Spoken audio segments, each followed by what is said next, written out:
Medical കോളേജുകൾ തകർന്നു വീഴുന്നു, മെഡിക്കൽ കോളേജുകൾ കത്തിയമരുന്നു, മെഡിക്കൽ കോളേജുകളിൽ മരുന്നുകളില്ലാതാകുന്നു, ശസ്ത്രക്രിയക്ക് ചെന്നാൽ വയറ്റിൽ കത്രിക വെച്ച് മറക്കുന്നു. ഇങ്ങനെ ഇട റോഡുകൾ കയറി ഇറങ്ങിയാൽ നിങ്ങൾക്കറിയാം ഈ നാട്ടിലെ വികസനം എന്താണെന്ന്. പ്രിയപ്പെട്ടവരെ, ഈ വരാൻ പോകുന്ന തെരഞ്ഞെടുപ്പ് അത് കഴിഞ്ഞ 10 കൊല്ലക്കാലമായി കേരളം ഭരിക്കുന്ന ഇടതുപക്ഷ സർക്കാരിന്റെ ജനവിരുദ്ധ നയങ്ങൾക്കെതിരെയുള്ള തെരഞ്ഞെടുപ്പാണ്.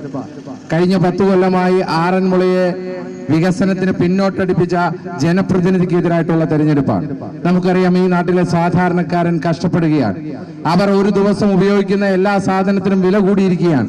അത് കറണ്ട് ചാർജും വെള്ളക്കരവും കുക്കിംഗ് ഗ്യാസും 30 തൊട്ട് കർപ്പൂരം വരെയും ഹൗസ് ടാക്സും ബിൽഡിംഗ് ടാക്സും ലാൻഡ് ടാക്സും അടക്കം ഈ നാട്ടിൽ എന്തിനൊക്കെ നിങ്ങൾ ഉപയോഗിക്കുന്നുണ്ടോ അതിനൊക്കെ വില കൂട്ടിയ ഒരു സർക്കാരാണ് ഇപ്പോൾ കേരളം ഭരിക്കുന്നത്. പ്രിയപ്പെട്ടവരെ, വില വർധനവ് ഏറ്റവും കൂടുതൽ ആക്കിയ ഒരു സർക്കാരാണ് കേരളം ഭരിക്കുന്നത്.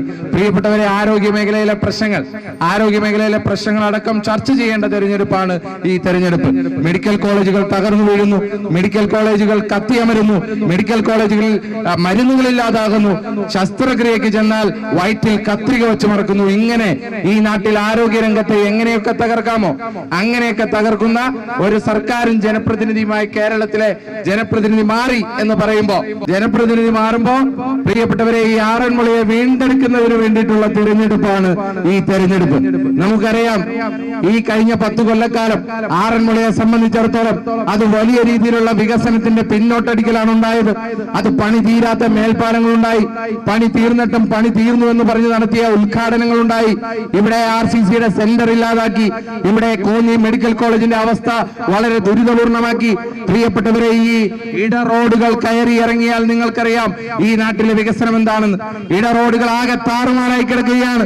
ഈ നാട്ടിൽ സാധാരണക്കാരന് ജീവിക്കാൻ പറ്റാത്ത അവസ്ഥയിലേക്ക് ഈ നാടിനെ മാറ്റിയിട്ടുണ്ടെങ്കിൽ പ്രിയപ്പെട്ടവരെ, അത് ഈ നാട്ടിലെ സർക്കാരും ജനപ്രതിനിധിയുമായിട്ടുള്ളവരുടെ കഴിവുകേടാണ് എന്ന് പറയേണ്ടി വരും.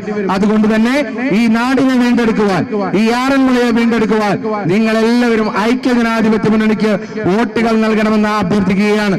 പ്രിയപ്പെട്ടവരെ, ഈ എളിയവനായ നിങ്ങൾ ഇന്ന് എനിക്ക് ഇങ്ങനെ ഒരു അവസരം തരുന്നു. എനിക്ക് ഒരു അവസരം തരുമ്പോ എനിക്ക് ഈ നാട്ടിലെ വോട്ടർമാരോട് ഒരൊറ്റ കാര്യം മാത്രമേ പറയാനുള്ളൂ. ഈ ഒരു ഇടത്തരം കർഷക കുടുംബത്തിൽ നിന്ന് ജനിച്ചു വന്ന് KSUവിലൂടെയും യൂത്ത് കോൺഗ്രസിലൂടെയും പൊതുപ്രവർത്തനം ആരംഭിച്ച് ഇന്നിങ്ങനെ ഒരു സ്ഥാനാർത്ഥിയായി വന്നു നിൽക്കുമ്പോ പ്രിയപ്പെട്ടവരെ, നിങ്ങൾ എനിക്കൊരു വോട്ട് നൽകിയാലോ, നിങ്ങൾ എനിക്കൊരു വോട്ട് പിടിച്ചു തന്നാലോ നാളെ ഒരു കാലഘട്ടത്തിലും നിങ്ങൾ അപമാനിതരാകില്ല എന്നുള്ളൊരു ഉറപ്പ് ഞാൻ നിങ്ങൾക്ക് പറയാൻ ആഗ്രഹിക്കുകയാണ്, തരാൻ ആഗ്രഹിക്കുകയാണ്. അതുകൊണ്ട് പ്രിയപ്പെട്ടവരെ, നമുക്ക് ഒത്തൊരുമിച്ച് മുന്നേറാം, ഈ നാടിനെ വീണ്ടെടുക്കാം. ഐക്യ ജനാധിപത്യ മുന്നണിയുടെ തെരഞ്ഞെടുപ്പ് ചിഹ്നമായ കൈയടയാളത്തിൽ വോട്ടുകൾ നൽകി വിജയിപ്പിക്കണമെന്ന് വിനീതമായി അഭ്യർത്ഥിക്കുന്നു. നൽകിയ സ്വീകരണത്തിന് ഹൃദയത്തിന്റെ ഭാഷയിൽ നന്ദി അർപ്പിക്കുന്നു. നന്ദി, നന്ദി, നന്ദി. നമസ്കാരം. ജയ് ഹിന്ദ്.